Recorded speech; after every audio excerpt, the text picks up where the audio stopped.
Man, is it just me, or is Jared Goff becoming easier and easier to really root for? Love this guy. I mean, I love what he's doing on the field and then off the field as well. I'm going to get to how he called out the Detroit Lions media. Finally, someone had to do it. Someone had to just say it. Like, come on. But before we get started, if you're new to our channel, we make videos about the Detroit Lions, the Detroit Pistons as well. But right now, it's all Detroit Lions. And before we get started, let me know in the comments, who do you like better? Matt Stafford when he was here or Jared Goff? Now, that's a tough question because we're all in the recency bias of Jared Goff and love what he's doing and help turn this thing around. Don't forget, I mean, Stafford was a baller. I mean, the dude was a straight baller. So we can't forget about him and played his heart out. And I'm a big Stafford fan, but I love Goff. I absolutely do. Because I think we know his story. Not we think, we know his story. The guy's just traded oddly from a Super Bowl contender, and he's just thrown into an outcast of characters with the Detroit Lions. Doesn't bat an eye, doesn't say anything negative. He's just like, yep, I'm excited for this, even though he wasn't, especially back in 2021 when we were terrible. He just kind of just keeps showing up, man. And the guy just took a beating because it's like, well, he's terrible. Then he goes to a terrible team, and so he doesn't play great. The team's not playing great. It's like, yeah, it's just the whole thing's just trash.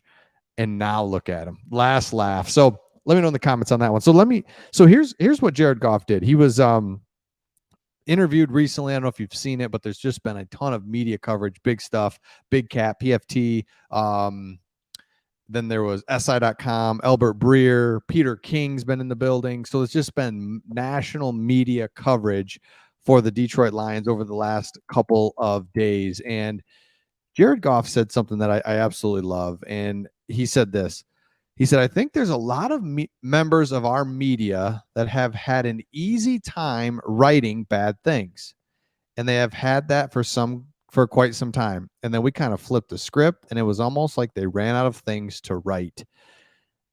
And I love that. And we see it. Craig and I see it doing YouTube, where if you go negative, if you go, just a negative narrative. And he said that, they ran out of the kind of the negative clickbait stuff to write about. And so it really changed the way they were asking questions. They're just looking for it. And you see it now where the Jameson Williams thing's the only little thing that you could kind of write about, right? Everything. You got the head coach, the GM, the leadership's going well, the ownership's going well. You got good players. Your quarterback's not getting in trouble. There's no news. There's zero news off the field. Everything's good except for Jameson Williams, right? Got a little stuff with Jameson Williams. So they're just hammering that, asking question after question about Jameson Williams. Does he get along with Goff? I mean, it's just like, man, I get it, right? They don't know what to do. So it's so encouraging to see Goff come right out and say this, because again, I love the first part here. I think there's a lot of members of our media that have had an easy time writing bad things. So true. And in some ways I don't blame the media, but I do, right? It's just so easy to be negative and just write negative, and the Lions have been bad, and you just get into this whole thing. But now it's like, hey, let's stop. We don't need to do that.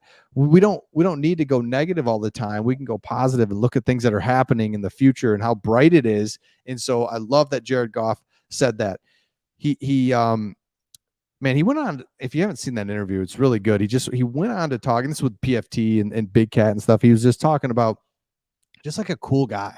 Like Stafford was like this too, but this is where you start really getting behind a team, rooting for a team, really when you can see a team that's going to be successful. Again, I always go back to that 04 Pistons. I mean, there was no better example of a team. They knew their roles. All the fans knew it. It was like watching The Office. For any Office fans out there, let me know if you're an Office fan. I love The Office. So, for example, if you just tune into The Office and you haven't been watching it, it doesn't make sense, and you don't get the characters, and you don't get the cast, and it's not that funny. But just like the 04 Pistons in The Office, you start knowing, hey, Ben Wallace, underutilized, wasn't used right at other teams, but this dude's athletic, can jump, plays great defense. Offense is a little shaky, but can make it happen if he needs to. Rasheed Wallace, outcast. Nobody wants him. Comes to our team, nothing but a great teammate, doing exactly what he needs to do, can score on anybody, but he's always looking for his teammates. Tayshaun, you just go down the list of, like, we got to know them. We knew their roles as well as they knew their roles.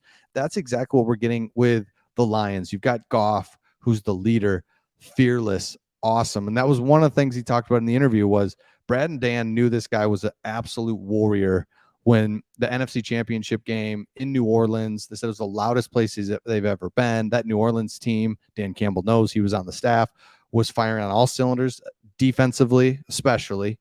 And Goff just kept getting up, making plays. We all know about last time Goff and Mahomes played, 55-52 or whatever it was. Both teams were 9-1. I think this was back in 2018, something like that. Goff, Mahomes, toe to toe, back and forth. Goff is just an absolute warrior. So we've got that at quarterback. We've got Hutchinson anchoring the defense and turning that around. We've got Penei Sewell and Taylor Decker. You know, Decker's kind of the veteran guy that's fought through his career here with the Lions to finally see some winning. And Penei's the young guy that's, you know, we know the roles, we know what we're seeing out there, and it's just so refreshing to see it. And speaking of that is, let me get to it here. Here's Brad Holmes on that exact thing. He says, I believe we're right on the right track of this rebuild. You can make the argument we're a little ahead of schedule. And absolutely, we're able to hit on a lot of guys that were able to provide immediate production and play time with some young guys, some rookies. That's been the difference in this whole thing is drafting well. And I'm sorry I keep going to the Pistons, but you look at the Pistons drafting horrible for the last 10 years, and there you go.